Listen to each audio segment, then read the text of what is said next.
YouTube channel. Welcome sa JD Bible Study. Ngayon ay pag-usapan natin ang isa sa pinakamahalaga na topic na dapat nating pag-aralan. Dapat ba natin talagang paniwalaan kung ano ang nakasulat sa Biblia? Isa pa ay napakaraming translasyon ng Biblia. Sa dami ng translasyon ng Biblia, nalilito na rin ng mga tao. Pero isang bagay na gusto ko munang talakayin po natin o bakit natin kailangan pagkatiwalaan ng Biblia. Alam ko, may mga argumento na kung ano bang tamang translation ng Biblia, no, pag-aaralan natin yan sa mga susunod na lang sa ating mga next video. Pero, talakayin at mag-focus muna tayo, bakit kailangan nating tanggapin ang Biblia bilang isang kapanipaniwalang bagay. Itong nakikita kong dahilan kung bakit natin kailangang paniwalaan ang Biblia. So, unang-una, ang Biblia ay eyewitness account. So, ibig sabihin, isinulat ito ng mga tao, no? Sinulat ng tao, pero katha ng Panginoon, no? Na ito ay hindi galing sa kaisipan lang ng tao, kundi mga witness, yung mga mismo nakasaksi.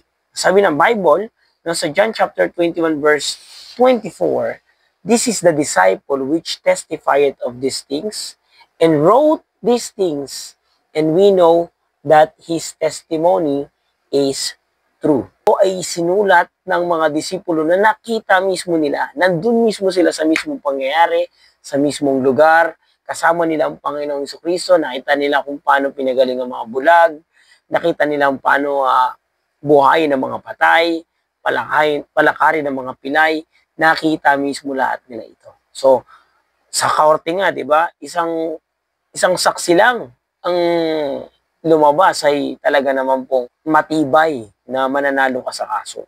Na ito pa kaya na hindi lang isang saksi, kundi sabi ng Bible, maraming saksi. Tingnan niyo po ang sabi ng Bible sa Acts chapter 1 verse 3. "To whom also he showed himself alive after his passion by many infallible proofs, being seen of them 40 days, and speaking of the things pertaining to the kingdom of God." Ang Panginoong Jesucristo po ay muling nabuhay, hindi po siya rektang umakyat sa langit. Siya po ay nakasama pa ng mga disipulo sa loob ng 40 araw. Nakita mismo nila, kaya hindi nila pwedeng maitanggi. Kita niyo po yung mga disipulo. Sa totoo lang, nung sila'y nanampalataya sa Panginoon, wala naman po silang mapapala. Actually, hindi sila yayaman, hindi sila magkakaroon ng kapangyarihan.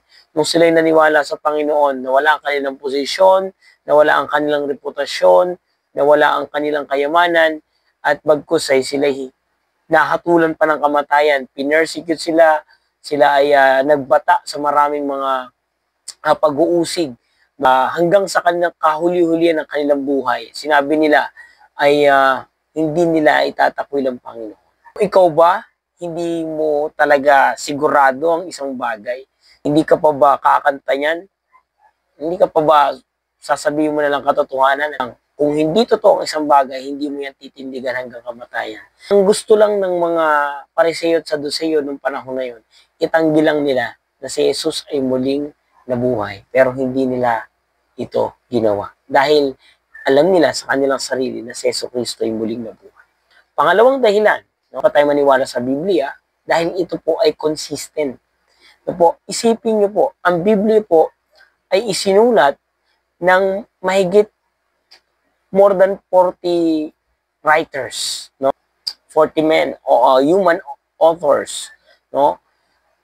Kung sulat lang ito ng tao na galing sa magkakaibang lugar, magkakaibang okupasyon, magkakaiba ng pagkatao, may mga doktor, may mga mangingisda, may mga tax collector, may mga iba't ibang klase ng tao, mga propeta, na hindi naman sila talaga magkakakilala, hindi sila magkakasabay na ipinanganak. Pero mapapansin mo na yung isinulat sa Biblia ay tugman-tugma.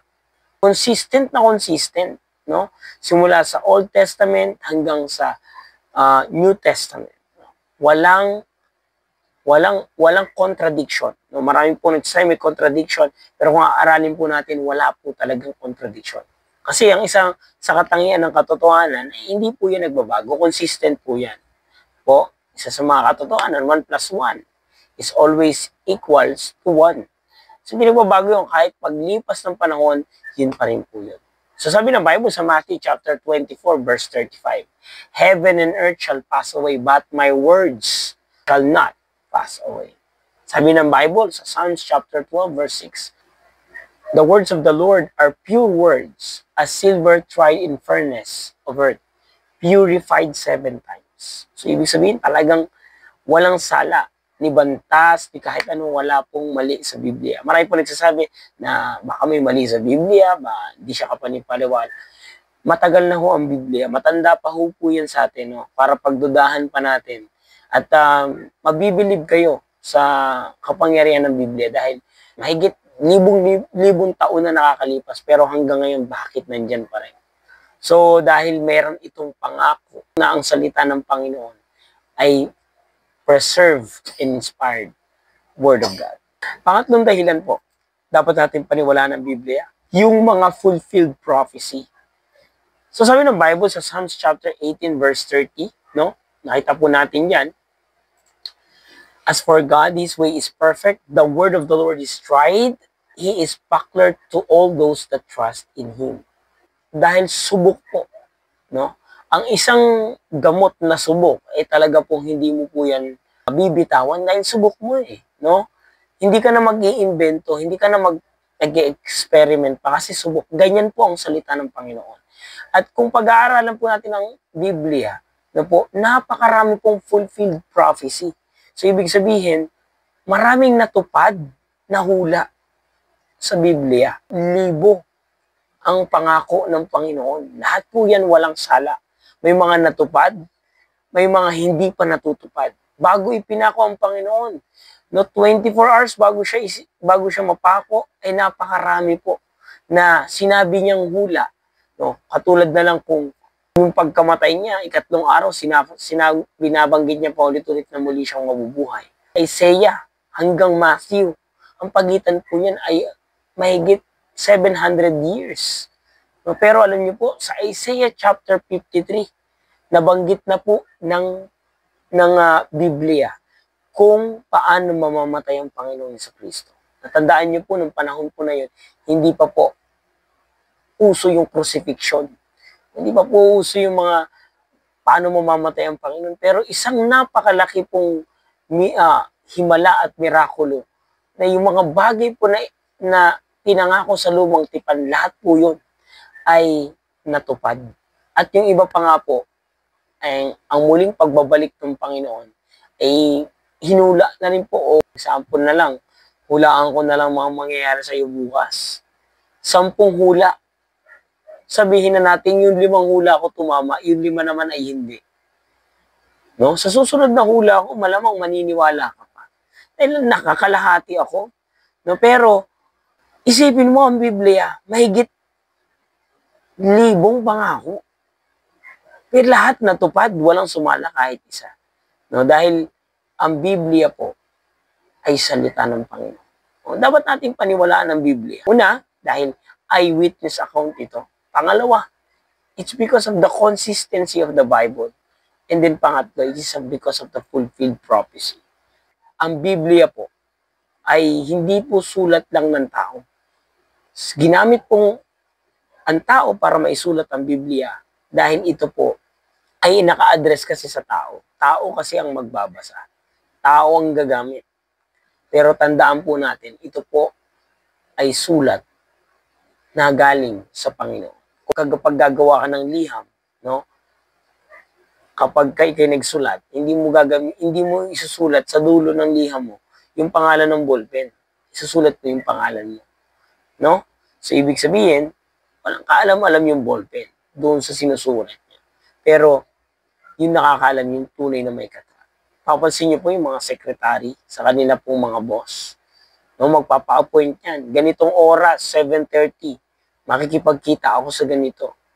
Sa ganitong lugar, sa ganitong usapin. Isulat mo dyan. Sulat yung sekretary, walang kaalam-alam yun. Siya yung nagsusulat, pero yung kaisipan, nandun sa kanyang boss. And masasabi po natin na, ganun yung Bible. Ano po ba sabi ng Bible, no? For the prophecy came not in the old times by the will of man, but holy men of God spoke as they were moved by the Holy Ghost. Sila ay dinidiktahan ng banal na Espiritu Santo. Mahalaga po na tayo po ay magkaroon ng pagkaalam sa salita ng Diyos. Dahil ang salita ng Panginoon ang tanging aklat na magtuturo po sa atin kung paano tayo magkakaroon ng tinatawag na kaligtasan. Lagi niyo lang pong tatandaan, mahal ka ng Panginoon.